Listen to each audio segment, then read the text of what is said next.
Hello. Welcome. Hello. Welcome to this work talk about village weaving for bridge house builders. And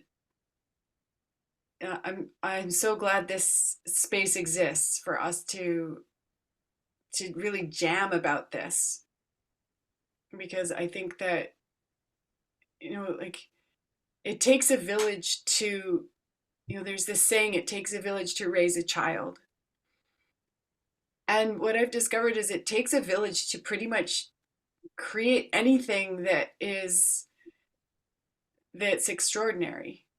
Like there's so I mean, there are things that one person creates. And yet even those things, like I'm thinking, great works of fiction that are written by someone in their study, month after month writing, and it still takes a village because they have all the people who like keep them alive and keep them writing, keep them.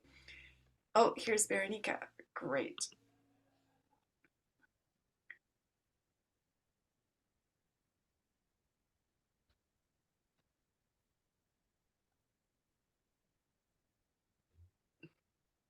Hello, Veronica. Welcome. Nicole. Hi, Mike. Hi, Lillian. Hello, Veronica.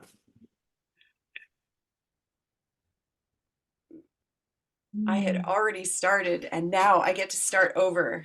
Feel glad about that.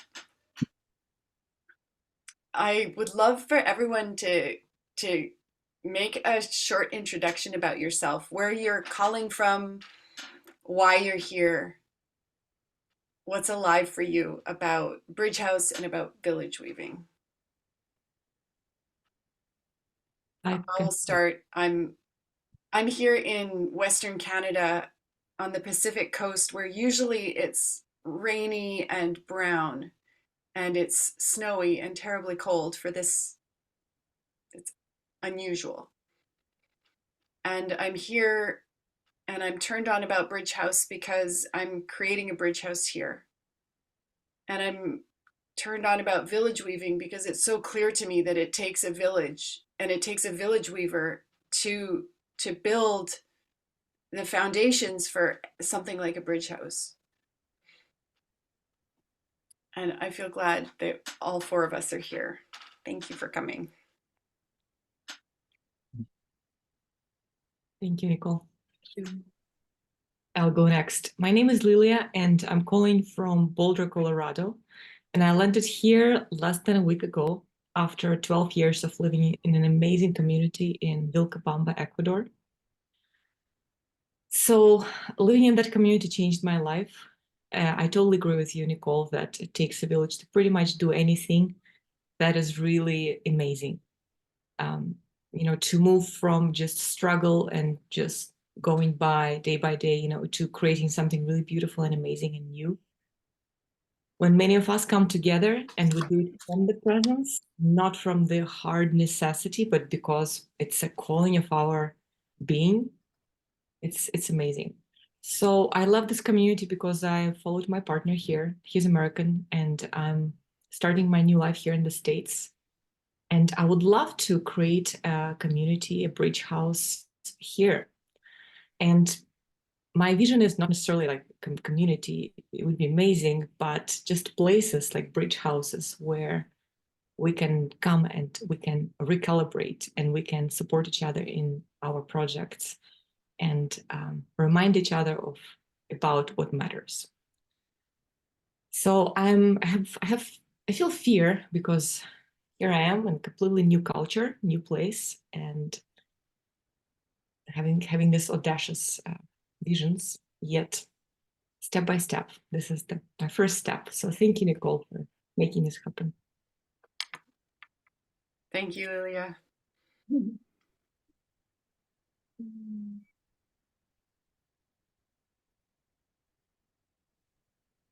I can go. My name is Belenik, as you know. I'm based in Portugal, and it's really raining right now. So I have to make effort to hear it's like pouring rain, which is so great for this land because there have been lots of droughts in last years, and especially South Portugal is suffering a lot from lack of water. So this is a blessing. And I'm here because me and two other people are right now in the process of launching a bridge house, which will happen next month in Portugal. And for me, this bridge house is just the beginning. I lived in community settings all my life, since coming from a very much open house where there were lots of people coming and staying. So it was towards living in different co-housing or community arrangement most of my life, really. I hardly ever lived alone. And I tried living alone a little bit, and it doesn't work for me. And I participated in one bridge house, and I organized 1 week bridge house already here in Portugal with another team. And I'm really looking forward to make it more regenerative long-term process. I'm looking forward to go and learn in other places, but I'm really looking forward to build a team that actually is physically together and doesn't have to be the same team all the time, but it's the team that can in everyday life really support each other's transformation and also, of course, support all the life that happens around. So I'm very curious to exchange experiences, to learn.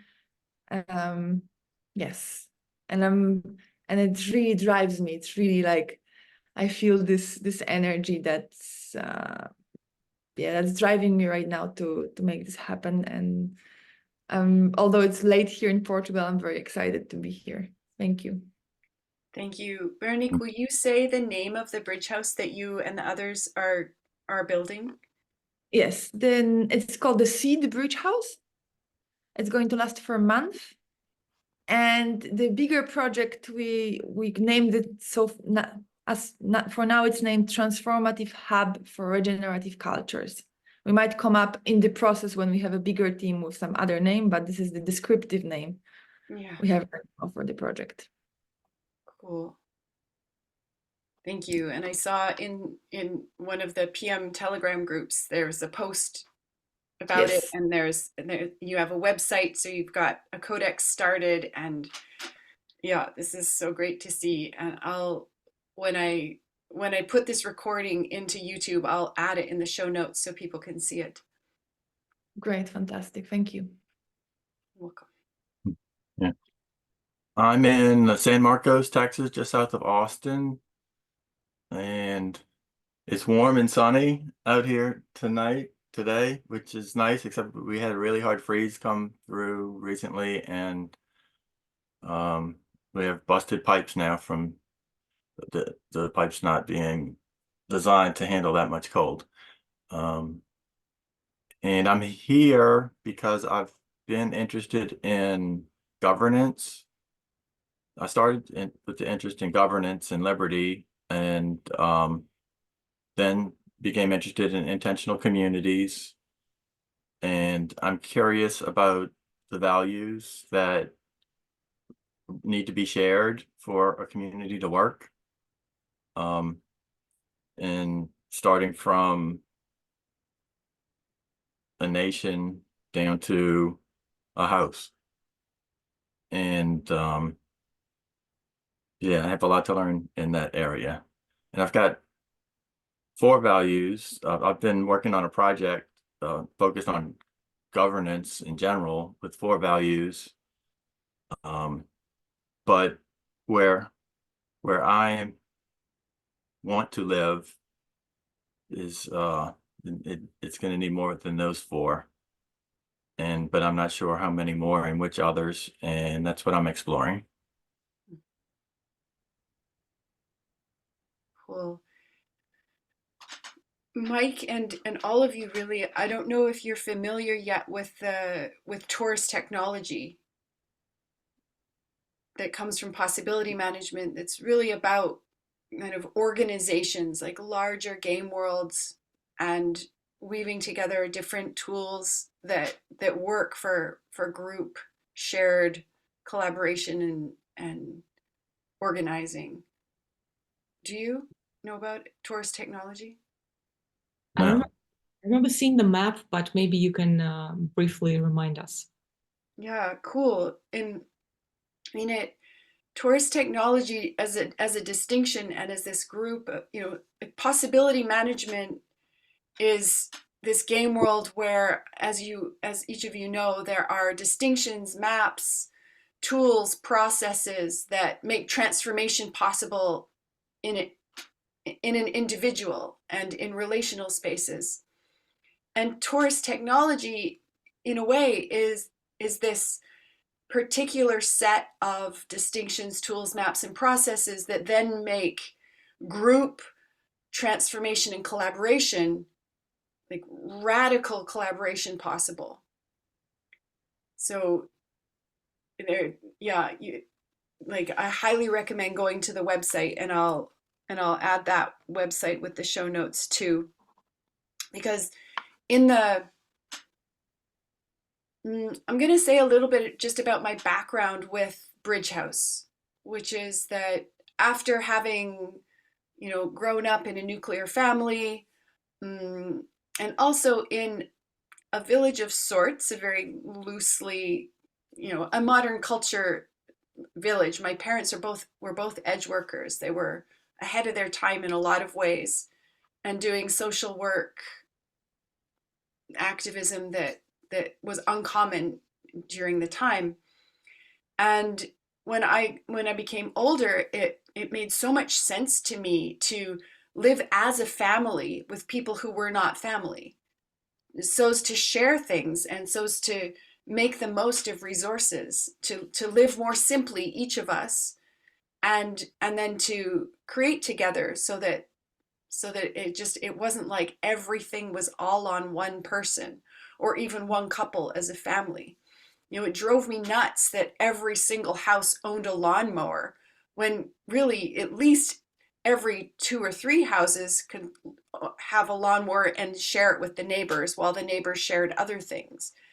And it drove me nuts that the reason people didn't do that is because of lack of trust or lack of communication skill. And it just struck me, especially as a teenager, I was really a bit of a rebel about this, quite outspoken, that humans weren't doing better. It's really, my gremlin was really in on it. And then later on in my life, it really kind of caught up to me as part of my archetypal lineage to be maybe more of a pioneer than I had been so far. Instead of complaining about the problem, really living out some new possibilities. And I began a project. I called it the Awakening House Temporary Permaculture Ashram, and it was a 4-bedroom. It happened in a 4-bedroom house, and there were gardens that we grew food in around the house, and a lot of village weaving happened to make it work, partly because I was personally on a low income. And so in order to have, beds and tables and chairs, I asked my village, I asked the people that I knew, do you have these things? Do you want to give them to this project? And it was super amazing how so many treasures showed up while relationships were being cultivated. So instead of using money to kind of buy my way around relating, I used relating to alongside of the power to ask for what I wanted. And the place slowly became abundant in books and tools and whatever we needed to house ourselves. And these things really didn't belong to anyone. They belonged to the space, and they were part of the space. And eventually, 6 years later, when Awakening House Temporary Permaculture Ashram died as a project, this is how in a way, physically went to seed. All the belongings got dispersed again, and many of them went to new community houses that were just starting up or that were expanding. So this is, a little bit about how village weaving was part of a very practical, physical part of growing that bridge house, which wasn't contexted in capital R radical responsibility, because I didn't have those distinctions yet. I gained those distinctions over the past 3 years while I've been studying and using possibility management. And part of the necessity that drove me to find possibility management was that so much of what had gone on in the Bridge House, in Awakening House, just I was at a loss about how to become someone who could take more radical responsibility and who could empower radical responsibility to be happening in a space rather than being a responsible victim of my own project.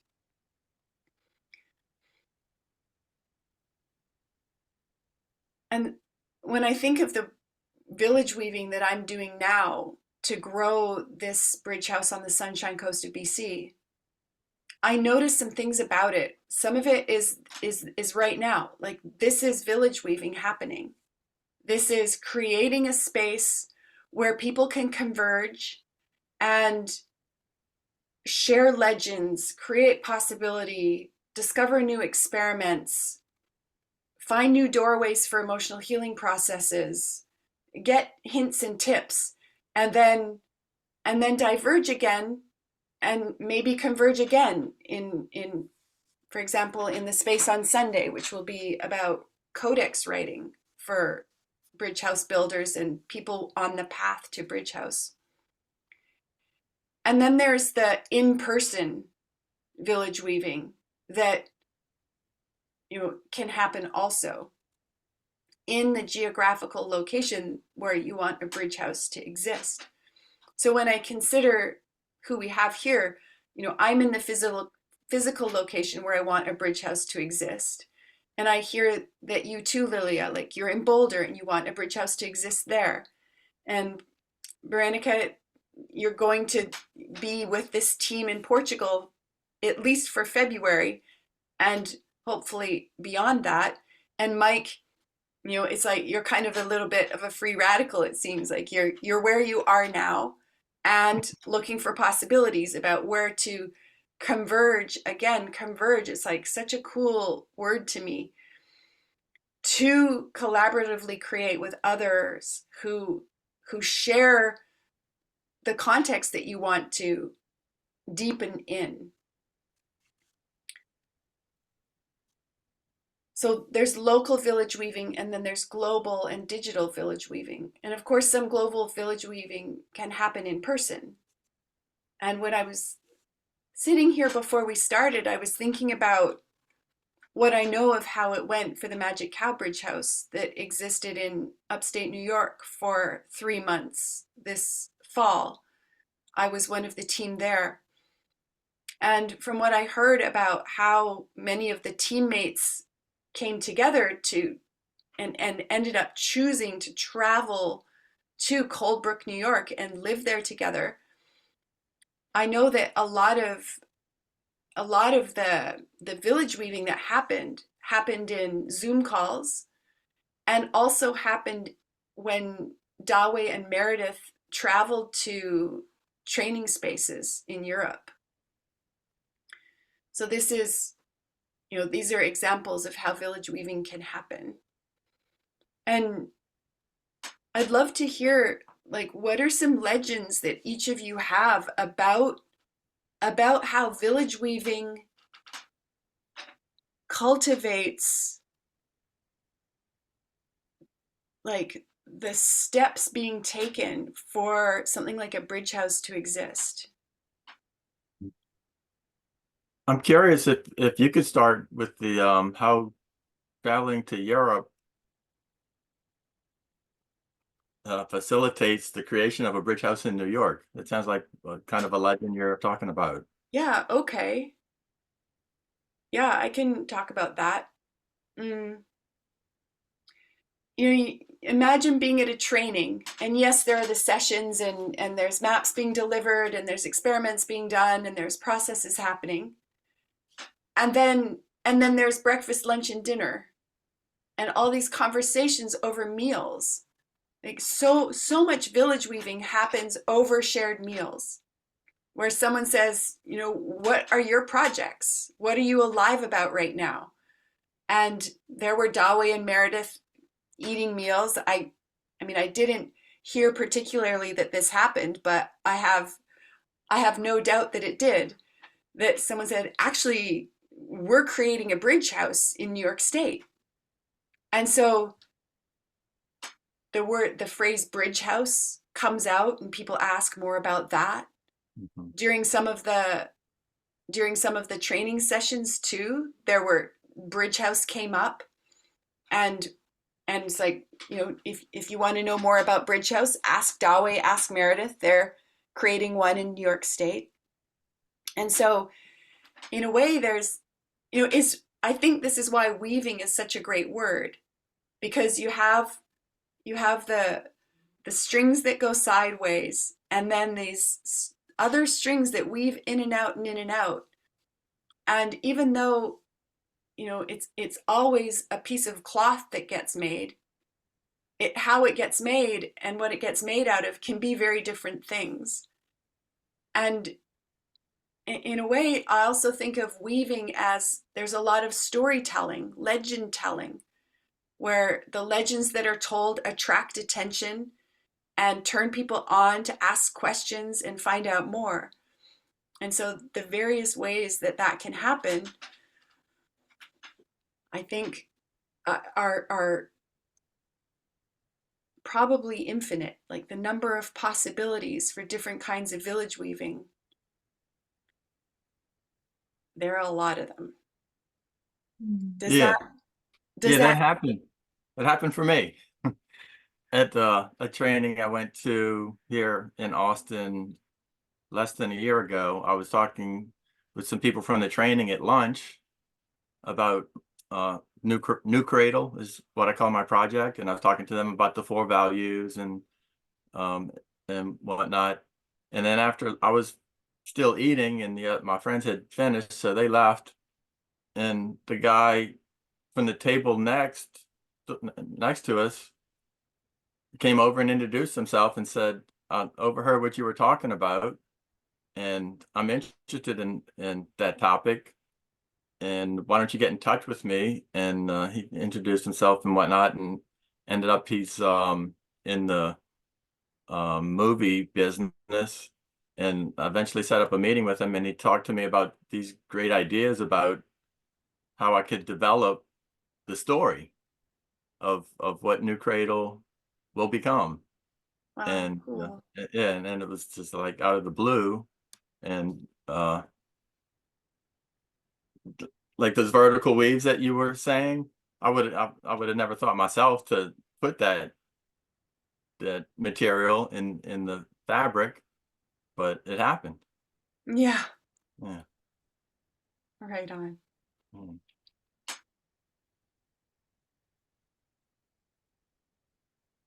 You're mute, Lilia. Thank you. Yes. I will share that for me, the bridge house actually happened spontaneously about a year ago after training ATB, Expand the Box here in Boulder, which was last year in September. And then we happened to stay in this community where it was happening. And about 8 to 10 of us, for the next 2 months, we just decided to apply the principles of possibility management. And it was a spontaneous bridge house that nobody called it this way, but we were like, this is amazing. Let's just, practice with each other. And we were coming up with practices, and we had, conscious feelings twice a week as a schedule, we all attended to. And that so deeply transformed me. I went back to Ecuador and I was a different person. So yeah, that made me realize how incredible that is, how transformational that is. Yeah. Cool. So that bridge house, yeah, you said spontaneously came into existence after in a training, a bunch of village weaving happened and whoop, there it was. Wow, cool.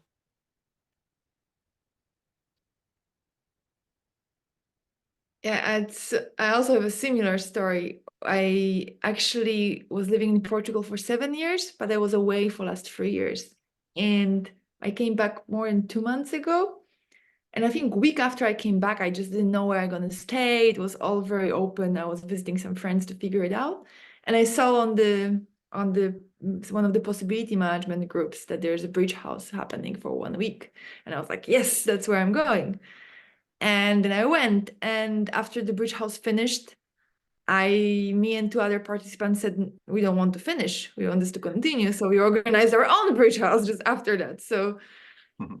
it was just this impulse, like if this is already happening, and I think if you get taste of it, it's just very, for me, it's actually, that's why I'm organizing it. I lived in different types of communities before, but right now when I actually have embodied the experience of living together with people using PM distinctions and in the possibility management context, I see how different it is and how different qualities it brings for me, how much more alive, how much more aware am I of different mechanisms that happen within me, within others, within the space.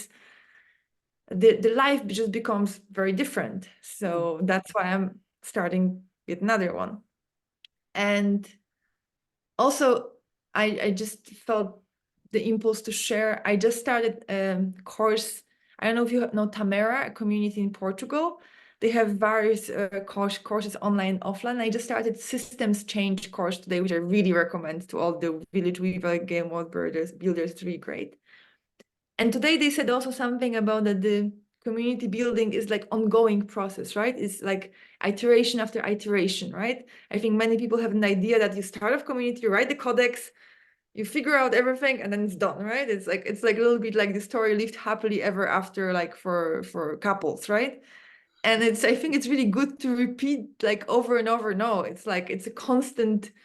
There's constant change. It's a constant, and that's why I think weaving is really nice word also for this, because when you say village weaving, it's not the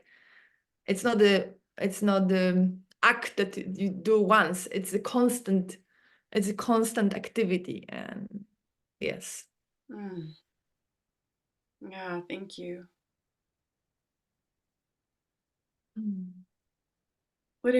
Something I want for this space is that each of us leaves this space when it's over in about an hour with really clear next steps that we're each so turned on about the bridge houses that we're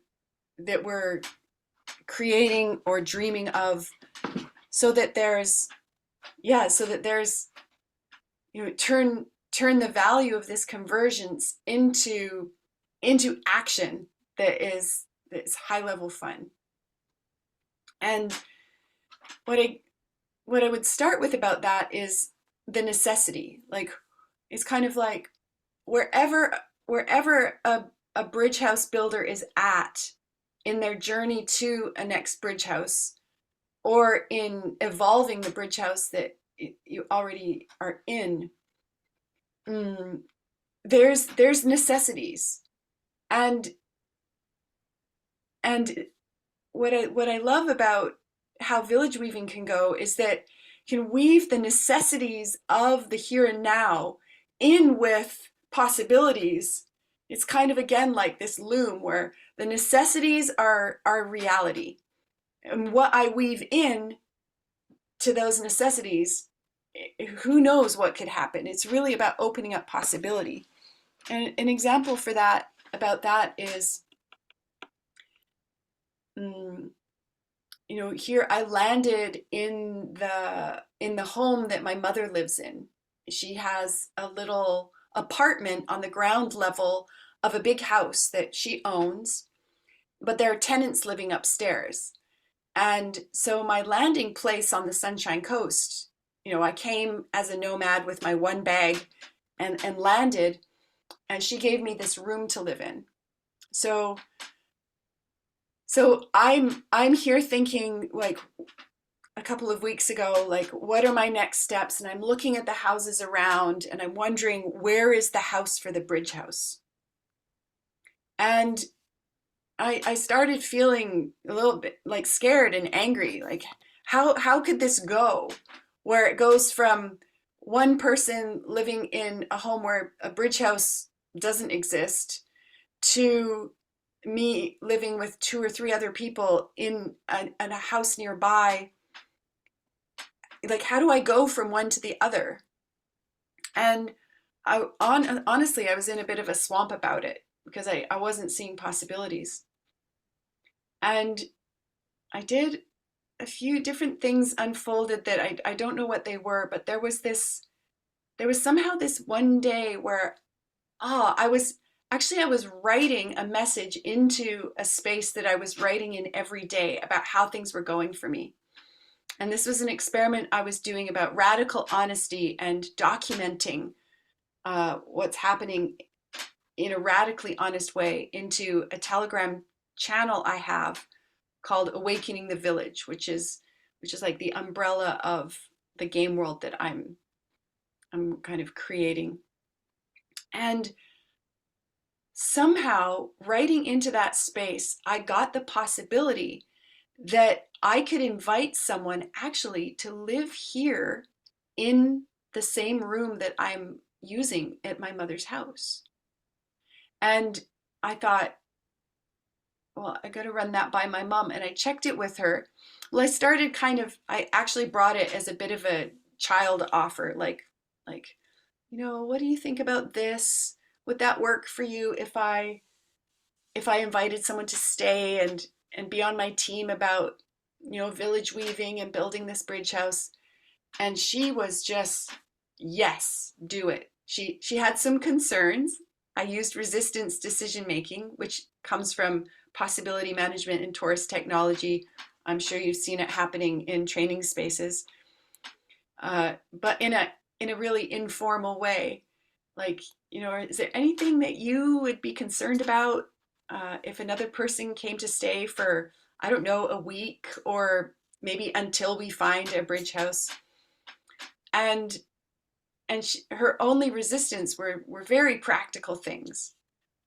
And so suddenly I had this work to do, to find another bed, to clear out this room a little bit and rearrange it so there's really room for another person to live here. And I just want curtains to cover the cupboard door. And so I have this list of things, again, that I'm looking for, and a whole community around me that I can say, I'm looking for a single bed. And I could even say, because I'm creating a bridge house. And they might say, what's that? And I can weave the news of a bridge house into so many conversations. And at the same time, be sourcing the practical things I want to build the bridge house with physically. And it can be weaving in practicing having culture to culture conversations. So there's this, in permaculture, they talk about stacking functions. This is essential little hint and tool for village weavers is, if you're on a bus to market, talk to the people on the bus. Ask them, what are they creating in their lives? Say, can I share about what I'm creating in my life? And hey, maybe you know about a house that would work in Davis Bay. Or maybe you know someone who has a twin bed that they don't need anymore, that I could either take off their hands or buy from them. So there's so many things that come of everyday necessities, even the necessity to just go to market to get food stuff, or to find out who can prune this tree that is kind of, it's out of my league for pruning. I can prune trees when it's just maintenance, but this tree looks like it's completely dead. It might not be, though. So there are all these necessities that can be used to do village weaving. So what are the necessities that are alive about the bridge houses that you want to create or that you want to find to live in?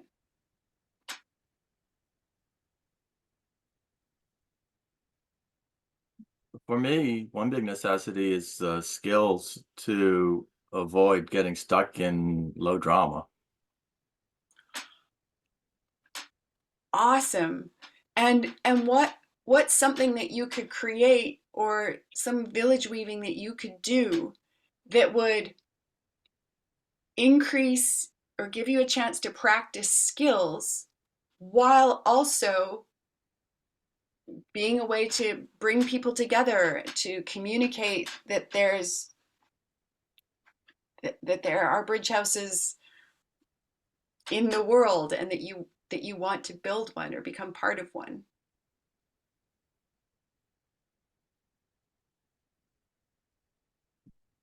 Well, I have to talk about low drama. People who might not know what that is and who might have Yeah. resistance to it. What do you think about delivering a space, like creating a space, either locally in person or online, where you delivered a distinction or two or three about low drama and then did some practicing in the space? Is that Yeah, something you turned on about doing? yeah, that sounds fun. Mhm. Will you do it? Yes.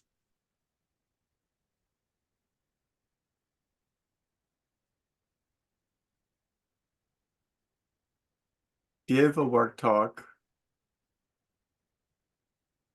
Yeah, that's real general. Yeah, I'll do that. Cool. Work on low drama and some of the possibilities for avoiding it. Yeah, or shifting out of it, maybe. Yeah.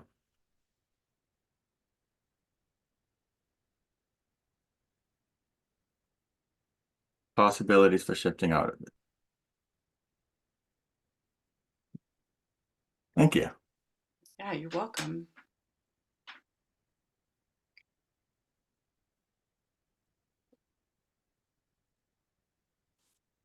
You're mute, Lilia.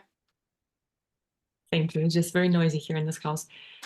So I would like to understand the question better. What are the actual necessities right now?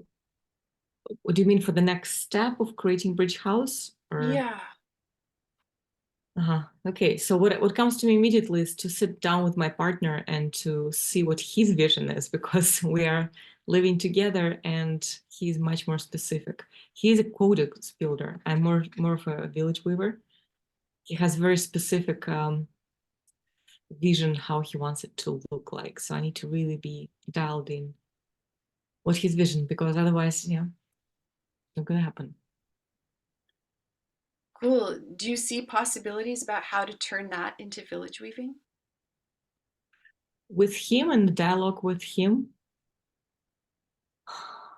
well, yes, yeah, for sure. Because first of all, it's about our relationship. It's getting to know more him, and we were talking about creating community since we met, but I still don't have full clarity about what it looks for him. He stayed with me in the Bridge House last year, but what I got out of it was a bit different from what he got out of it. Mhm. Cool. Is there anything more you want to say about it? And then a possibility I have for you is to ask here for possibilities about how to turn that into village weaving.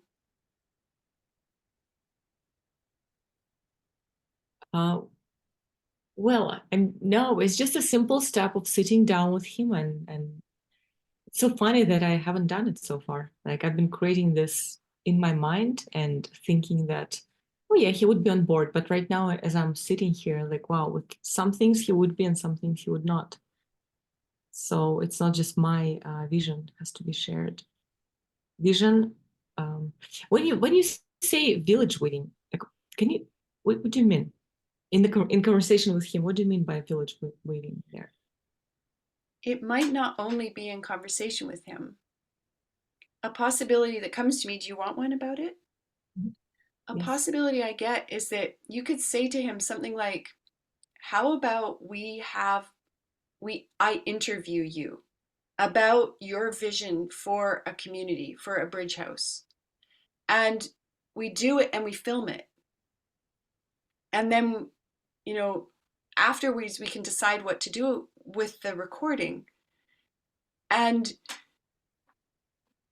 it could be used to do village weaving. It could be sent out to a list of people that you think of who might want to join you. So it could become part of a first newsletter for the bridge house that you talk about creating, and out it goes.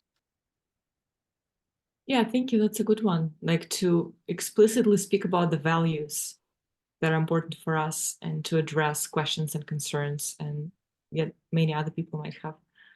Yeah, you could even, before you turn the camera on, you could say something like, what questions do you want me to ask, so that we can together draw out of you your clarity of your vision.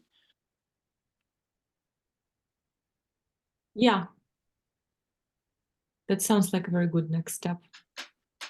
I have one more possibility, which is that you could let him know that on Sunday there'll be another work talk about Bridge House that's specifically about writing codex, and he might get some inspiration, some possibilities about codex writing, so that it happens. Because codexes are pretty cool. Like, what I've discovered about them is that they exist. Like, the vision is the codex, and when you write it down, it's like one of the first ways of bringing it from like almost a fantasy world or the upper world into the middle world. And especially then kind of working it so that it's really accurately describing what you're creating. And you kind of prune out the parts that are fantasy or that are for the future. And I mean, keep some of that in the vision part and the mission. And yet when it comes to really describing how it goes in the bridge house that you're envisioning and wanting, it can become a lot more practical, and a lot more starts to show up about possibilities, necessities that can be used for village weaving. Like, this call is village weaving for my bridge house.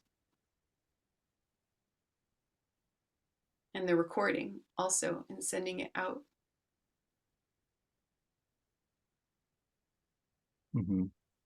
Another possibility occurred to me, if you're interested, Lilia. Yeah. Yes. No? Yeah. Yes. Yeah. In addition to getting clear on his values, it would be important, I think, to get him clear on your values if you're not already. And that reminded me of there's a group called the Foundation for Intentional Communities. And I think they've got a questionnaire, a long questionnaire that helps people individually describe what they're looking for, and then when a community comes together, you can compare questionnaires to see where things are aligned or not aligned. So I don't know if that tool would be helpful, or if he could just interview you and you could off the cuff. Both of us. Your turn. Mm-hmm. Yeah, that's a good possibility. And questionnaire, you suggest to create our own questions. You could create your own, or on the Foundation for Intentional Community website, I think they have one available already. I'm not sure about that. Would you share the link to the website that I can look for it? Thank you. Yeah, sure.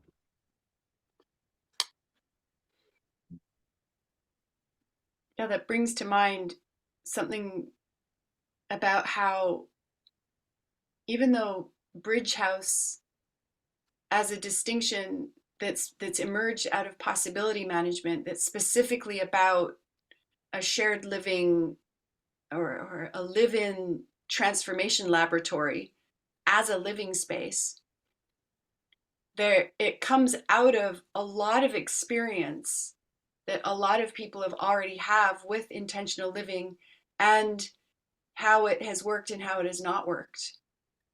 And so yeah, resources like that can really, you can build on that, not necessarily creating an intentional community per se. When it's going to be a bridge house, there's more distinction about radical responsibility alive in the space. But it would definitely, it's great to have so many, there have been so many experiments. There's so many edge workers who have done live together experiments, and then to just add the things that make it especially transformational, if assuming that's what you want. Mm. Sure. Mm. How about you, Berenika? What comes to mind about the necessities currently in the field for the Seed Bridge House? Mhm. It's interesting as we are speaking, like something is also opening in my head is like that I start to recognize that so many things more than can be really village weaving than I would considered, right? So that's already great. Yeah. Because I really do a lot of village weaving, right? And there's some point you think, oh, I know how to do this, right? And then you come to these spaces, and that's why I love it. And then you're like, oh, there's so many other possibilities of like how you can do this. And so before I answer your question, I actually had this thought 2 days ago. I was walking in Lisbon, and I was thinking about, it was exactly about, I didn't call it like that, but I thought about village weaving in a sense that I'm asking random people sometimes about things, right? But I ask them about so limited number of things that I could just ask people on the street about so many other things, not just for direction, not just maybe sometimes for, I don't know, for whatever. I could ask them, hey, yeah, I have this project, do you have maybe a spare couch, right? Like just a random person on the street, right? Or I was thinking, or about like, oh, I feel very sad. Can you just listen to me for 5 minutes? I also have never done that. I asked for places to sleep, random people that happened to me in my life. I Wow, asked cool. for rides. So I thought I was already very, like, my possibilities were already expanded. But then I realized, no, it's just, there's so much more, right? So it's just, Yeah. I think it's funny that you think you already got somewhere and then you see, oh my God, there's so many more places to go. And regarding the Seed Bridge House, the necessity right now for us is how to reach the people who really will have a big yes for what we want to do. So, and I think that's very important for me, right? Like I also felt in the very beginning and also the previous Bridge House that I want to put it out there to the world, but it's not about convincing anyone. I'm not trying to convince anyone it's a great idea. Yeah. I can give information. I'm happy to explain more or talk, but I don't want this to be a manipulation. I don't want this to be, it's really great, you need to come. No, either somebody really clicks and says, yes, like I have the same dream, let's do it. Yeah. Or we can support each other in different ways, other ways, right? Not necessarily making a bridge house together. So for me, I already had some ideas today. One was, oh my God, I just been to the systems thinking course today. There are 130 people there. There's a forum I can ask. So I will just put it there. It's a village weaving, right? So it was immediate, and there are really people who also are very much active in the community space. Yeah. And then I also thought about making a video, making a Zoom call maybe next week for interested people and announce it on some groups. So who wants to learn more about the Bridge House and our vision can come and we can talk. And it's funny when I also feel some fear. And this is, I think, my biggest fear for now. It's about like a ability to hold like PM context, if possibility management context, and for now we decided, especially for the third bridge house, people have to have some knowledge of possibility management context. But I have some fear first, like what if a great person come with a lot of matrix and lots of inner structure and they don't have PM context? Like, are we going for it or not, right? Is the question. Or another question is, and this, sorry, I'm getting maybe more into other fields, but it's like, even if we have a team and start living together, we'll be able really to hold the codex and hold the context. So, and I think then I'm already, yeah, maybe that's an emotional fear or something. Yeah. Sorry, and it was not very coherent. No problem. I mean, you said something really important there. You said, I think this might be an emotional fear. And if it is, great. That will be a doorway for a next emotional healing process. And even asking, for emotional healing processes is partly village weaving. Every time I ask someone who's I've never asked before, or I ask in a space where I've never asked before, or and I use my sadness consciously to connect and to be vulnerable, like to open and to say, who will hold space for me? I've discovered an emotional fear as I work toward creating a bridge house. Who will hold space for me? And even in asking, this word bridge house floats into the space, and not as a manipulation, more as a revealing. And people can pick it up or not. And you get a space holder. And then you can share too. Like, sharing gold is village weaving. Spreading the value of a space where you discovered something. This is a thread. This is another golden thread in the tapestry that you're weaving.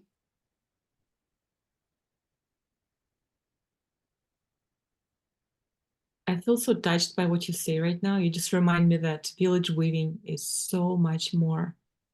It's conversations that we have, it's these little things that we drop here and there. Like 5 minutes that I listen to somebody being authentic. This is village weaving. Yeah. Wow, thank you, because I felt a bit insignificant and small arriving to a new culture and feeling like, what can I do here? But I don't know, it's magic. You just, I can weave something and something will come out. Yeah. I want to share a little bit about some of the village weaving I'm doing here on the Sunshine Coast. And I really started with what was already here.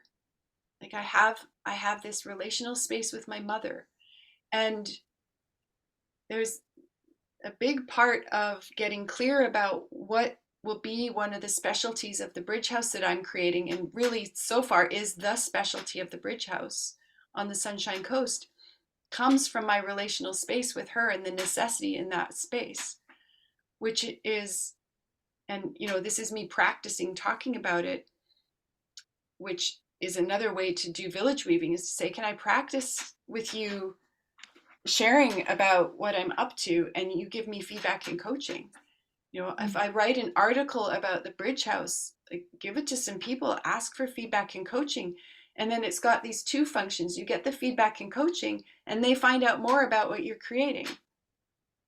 So it's like these ways of getting these little fibers of whatever you're weaving out.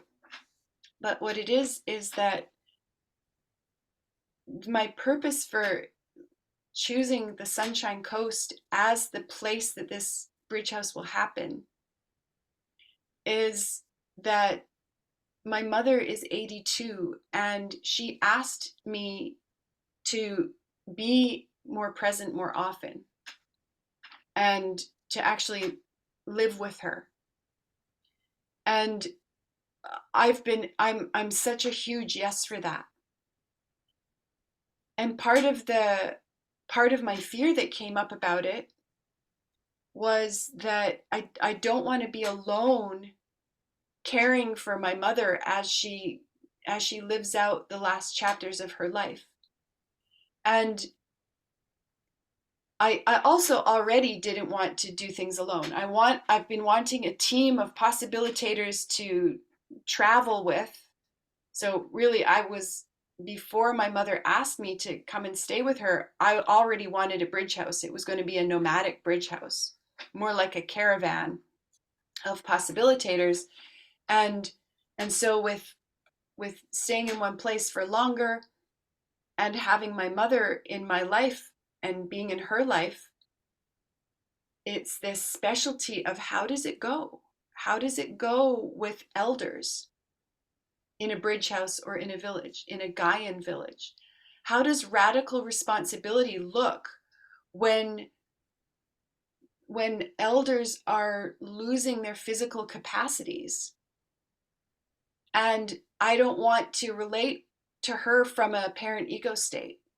I don't want to use my gremlin to, I want the integrity and the dignity of our relational space to grow. And so this is a theme of this bridge house. And so one of the ways that I've been village weaving around this theme is to tell people who I see, I'm living here to be alongside my mother. And they'll say, how long are you going to be living here? And I say, until after she dies. And then they start telling me about how they were alongside a parent of theirs while they died. And I say, can we meet over tea about that one day? And will you share with me some of the gold of what you discovered about how to do it? Because I feel scared, and I would love to receive your wisdom that you gained about whatever parts of it you want to talk about. And during that conversation, who knows what else might come up that would be another thing to weave into, I also have a friend who works and lives on Vancouver Island, which is just across a strait here. And she's a death doula. And I said to her, how about you come to the Sunshine Coast and deliver a workshop about the phase that me and my mother are in. We don't need a death doula yet, but what are things we can already be doing that are setting the course for practicing these conversations that we've never had before? I don't even know what all the conversations are to have. And that if she and I create this, 3-hour workshop on a weekend sometime in the next couple of months, and I invite people to that, and so I will build the community that I need and my mother needs to source the clarity and distinction about how does it go, especially in a context of radical responsibility, while I'm also finding out who else is with me in this research locally.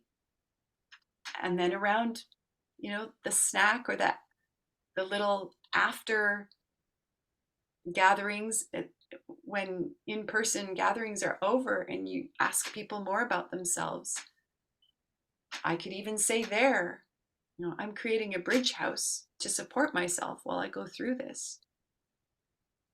If there are other people who are doing it kind of one-on-one or scared about doing it alone, who knows? Maybe we'll end up with a bridge house where my mom and their dad move in because that's the necessity.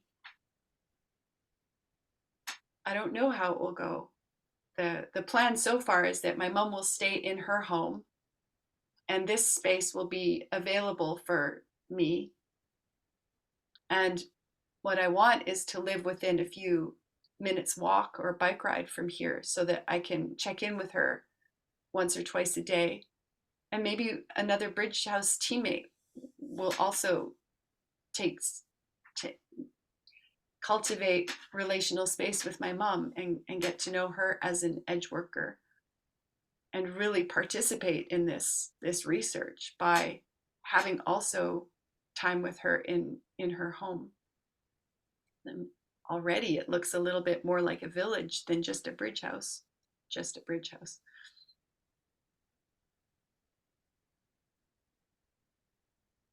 And I go to some of my mother's activities with her. She sings in the choir at her church, and so I've started joining her to sing, which is fun for me and weaves me in with her church community. And they've become very interested, some of them, about what I've been up to in the last several years and what I'm creating. They have all sorts of possibilities that they bring to me spontaneously about where I might find this or that, or who I might talk to about all kinds of things.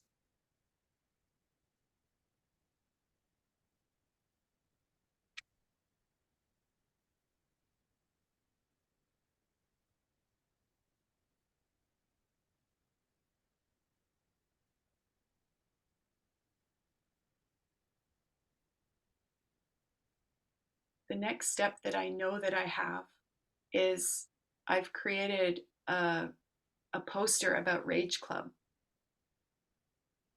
And I'll get it printed off and I'll start taking it with me when I go out and putting it on bulletin boards in different coffee shops and gathering spaces and talking to people about Rage Club.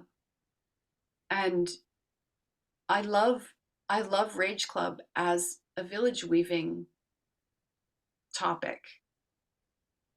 First of all, becoming a Rage Club space holder, going to trainings, going to Rage Club space holder training, I met so many more possibilitators from all over the world.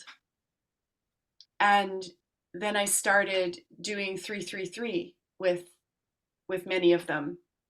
And then I started holding space for the 333 Zoom in Crossroads, which is a digital space where people who've gone to Rage Club can join once or twice a week and do their 3 minutes of the 333 initiation. So I think you probably all know, but I'll say it for the recording, that 333, and it's recommended to start with anger. It's 3 minutes of high intensity rage 3 times a week for 3 months. And raging together in Zoom in spaces is a great way to get 1 or 2 of your 3 times a week. You know, have an accountability team, have in person, in real time chance to share your gold. And then I recommend doing the 3rd one on your own so that you're not using the Zoom in spaces to rescue you from not taking a stand and taking responsibility for your own initiation. And so part of the Rage Club posters that I'm going to share, I'm going to put my phone number on it so that people can say, because I don't have a date, because I don't have enough people interested locally in Rage Club to know that I can book this hall and the space. So I will start inviting people to the 333 Zoom-in calls, and then I'll start setting up Rage Club introductions and online Rage Clubs that I still invite the rest of the world to. And I anticipate that slowly but surely, or maybe even quickly, there will be enough people to do at least a weekend workshop of Rage Club in the hall down the street. And then I can start creating a poster that has dates on it. That has, like, here's where you register. So Rage Club, building a Rage Club game world here on the Sunshine Coast is part of the village weaving of building the Bridge House. And Rage Club isn't, if you're not a Rage Club space holder, I mean, you could become one. And there are other little game worlds, there are other game worlds that could be built. You could build a possibility team. And that could be village weaving while you're also practicing all the skills that are part of shifting into a context of radical responsibility, using possibility management, which is a great way to introduce more people to the tools and distinctions and processes and maps of possibility management.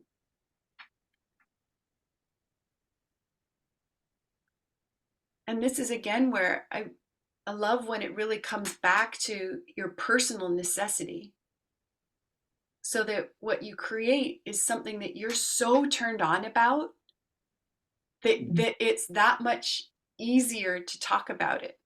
You know, as you check out at the market with your produce.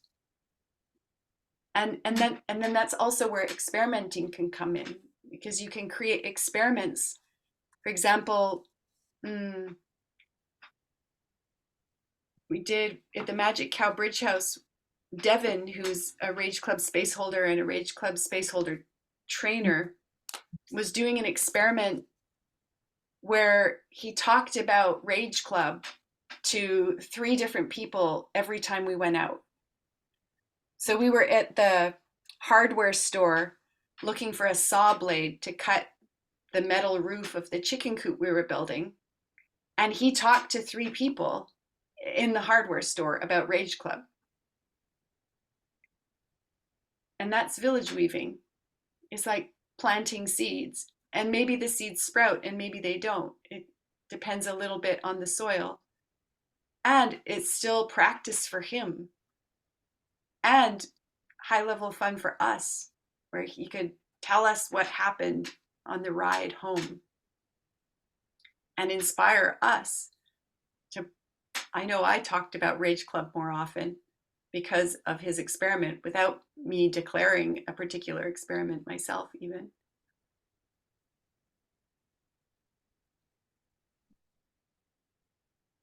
I really like what you said about the necessity, and that was like this for me. Like on the beginning of this year, I sat down and I decided with my partner, we did this exercise to write down and then I did this myself. I said, what do I really want? Like, if I don't go for any compromise, what is that like? What do I really like want? Like, do I want to just live together? No. Do I want? No. Just no. Okay. Yes. Yes. So the really like distilling exactly what I want. And I remember when I wrote this down, and then 2 days later, I think 2 days passed and I haven't read it. And then I read it again. I was like, oh my God, this is exactly what I want. So this was really like, you know, I reconnected like, yes. So this was a full click. And I think, I don't know, it just brings me the sense like I don't have much to lose. Like, it's really weird. Like if I bet everything, there's not, it's really, I don't know how to explain this. Like if I really go for the thing, there's nothing to lose. I don't know. Yeah, that's setting up winning happening. Because I don't know what's going to be the outcome, right? I'm just Yeah. going for what I want, and I'm open to the echo and like everything that will happen on the way. And I know this will evolve, but I'm following exactly the urge, like what I want to manifest, right? Yeah. I love it. Maybe that could be a space you could deliver, is like discovering what you want.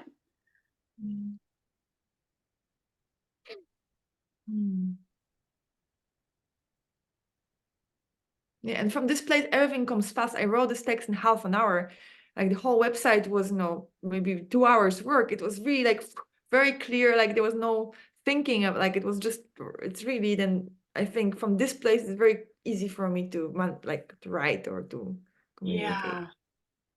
Yeah, I want this news to get out to more people. That when, I mean, I think for me, especially using anger consciously was a big part of being able to get really clear about what I want. Then I set myself on fire about it. And when I sat down for the first time to create a website, it was astonishing how fast I did it, because I was so turned on and I was so clear about what I was wanting to create and what I wanted to say on my website. Thank you for bringing that. Thank you.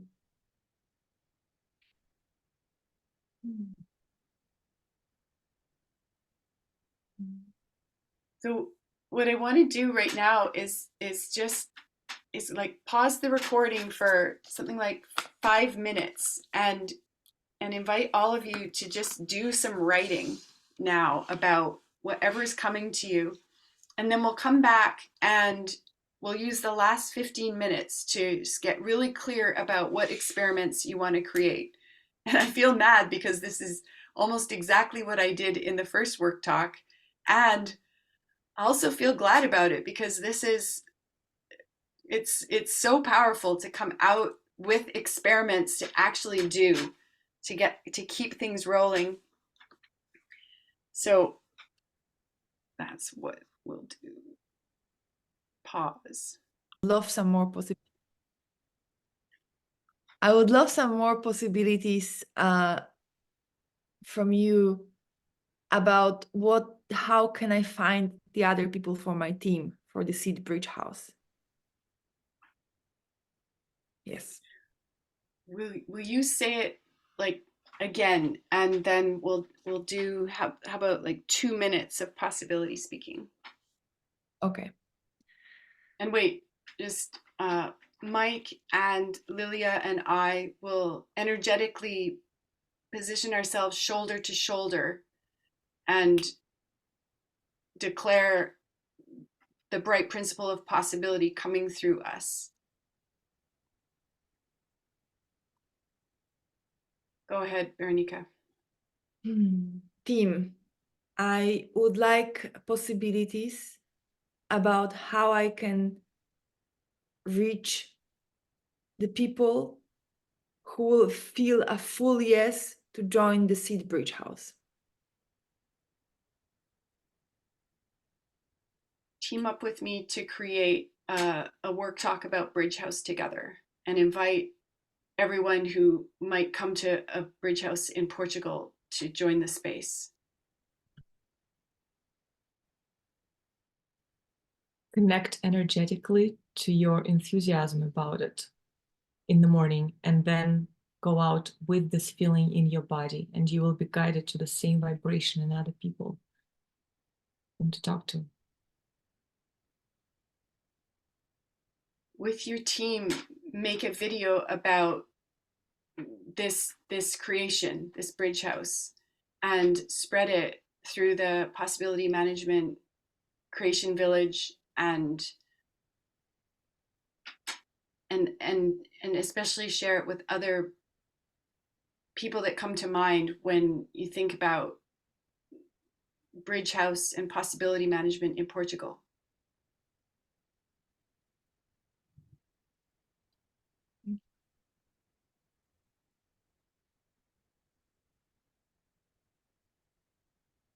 Write a story, write a story about how it goes for fun, and share the story with 3 children.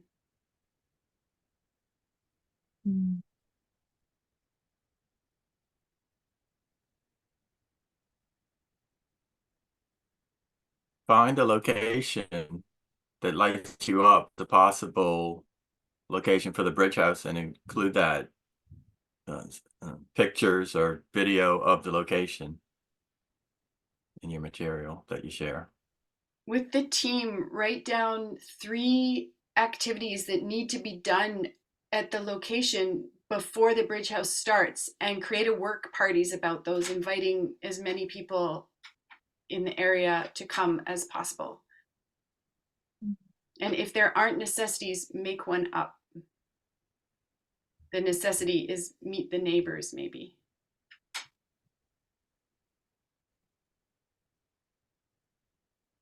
Okay. Wow. Thank you so much. That's really Welcome. Thank you for asking. great possibilities. I feel joy. And which ones will you do as your experiments I definitely want to do a talk about the bridge house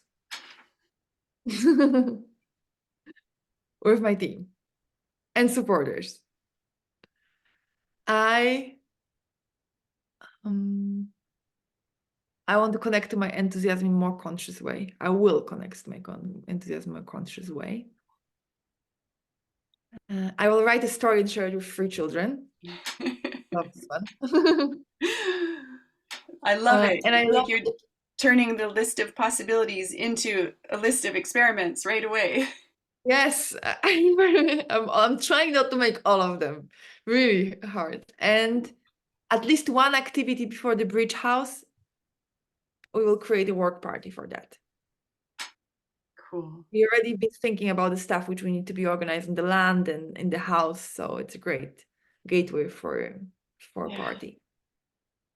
And also, I wrote down some other things that I will do, which is if we need the things to buy for Casa Fluxus, I will ask for them, not buy them. So I'll ask who has heaters, for example, and all the other things we need, and towels and things like this. I will do my EHP about not being able to hold the context. And maybe that's about this for experiments for now. Good for this weekend. Thank you. Go.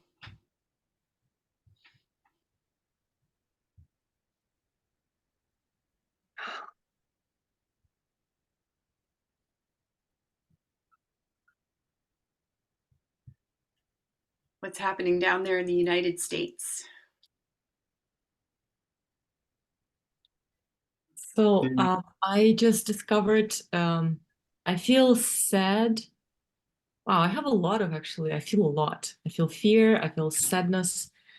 That my initial intention for building the bridge house was when I was in Ecuador by myself. My partner was already here in the States. And that it's not in alignment with our vision together. Like I feel a lot of joy that I got this clarity that I have to sit down with him and to really understand where we're going together as a couple. And I also, as I journaled, I discover how it's easy for me to lose my center because he's American, it's his culture, to just follow him in this world and do what he wants. And I feel fear that I will fall into this trap. So I'm excited to create experiments with him. How do we sit down, create our clarity about what is it that we're creating together, not just his vision and not just my vision, but what is this together, which is a village weaving with him first. Has to start with him first. And yeah, I'm writing down my experiments, how to stay in my center, how to stay in my body, how to stay in my voice through dancing, making music, because otherwise I feel fear I can lose myself in this culture right now. Wow, thank you. I feel joy you notice that you're giving your center, and have an audacious possibility. Do you want to hear it? Yeah. Is that you get clear about what you want to create and you tell him what you want to create. Yeah. I actually wrote it down. What I want. Great. Yes. Yeah. Yeah. So, will you do it? I will do it, yes. Yes. Cool. That's what I wrote. I started with search Airbnb for locations that call to me, and edit new cradle to include requirements for conscious relating, which are kind of incremental. Both of those are incremental things. And then I came to start over. What do I really want? Question mark. If I had a magic wand, ... And that brought up sadness. Sadness because? I I think it feels like it's sadness because I feel like I don't have it already, so that's sad.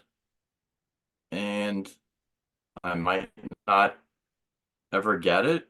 And if I really want it and don't get it, then that's gonna, I think that's gonna hurt. It's just feels sad. Yeah. Thank you. Yeah, keep going. I think those are I'm guessing those feelings, and maybe some of them are emotions, will be important to discover and do the emotional healing processes and get the information. If they're feelings, really keep going, get the information from them. Yeah. And yeah, my guess is that there might also be some other feelings about this idea that if you want something, maybe you don't get it.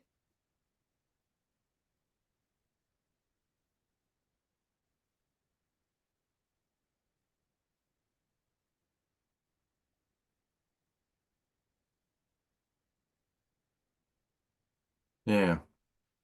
Then that means something. Yeah, And I can, yeah, yeah, I can explore that. Yeah. yeah. I make it mean something. Yeah, thanks. No, you're welcome. I feel glad to report that I have a very cohesive, practical list of steps, of things to look for and ask for, and people to ask. And I also got clear that I want to do like shorter experiments. And I have a friend who's kind of hinted at coming to visit me here, and she doesn't use possibility management. She has been in a rage club, but she just wants to go on a holiday. And I was like, well, this wouldn't really be a holiday space. And I thought, wait a minute, I've been wanting to go on more adventures and take more time away from the computer, and so I'm going to invite her to come and stay here for a weekend or something, and do the first experiment of having someone else here with me, without waiting for it to be, the perfect avatar possibilitator who will stay here with me through the whole project. Like, just to do a next step. Yeah. And especially practice the culture to culture conversation, so that I think one of my fears that I'm working with is this fear that when I bring this clarity and I'm using distinctions that other people don't have, that I come off as superior, or as knowing more than other people, or that my way is right. And that's how I sometimes turn possibility management into a cult, where and that's not what I'm going for. I don't want that in my relational spaces or in my field. And so, yeah, this gives me a chance to experiment, and with someone who I can ask for feedback and coaching, because she does have that distinction. We've practiced that in the past. Powering on. Welcome to Alltech Lansing. Team, thank you for this space. I feel glad it existed, and that we recorded it, and that anyone who's watching can reach out to any one of us about how it's going up there in the future when people are watching. And I remind you that there will be another work talk about the codex writing on Sunday, and also, like, yeah, to do some village weaving. Like, if there's anyone else you can think of who you think would value calls like this about creating Bridge House, will you invite them? Thank you. And Lily, I want to especially say thank you to you, because the topic for this call came through our conversation a couple of weeks ago, and this is, yeah, thank you. Thank you for being an initiation, a spark of initiation for this call to exist. And thank you, Nicole, for making this happen and for reminding me how easy it is to turn spark into actuality. Like you actualized it immediately. Thank you so much. I look forward to seeing you in other spaces, and go with your creating.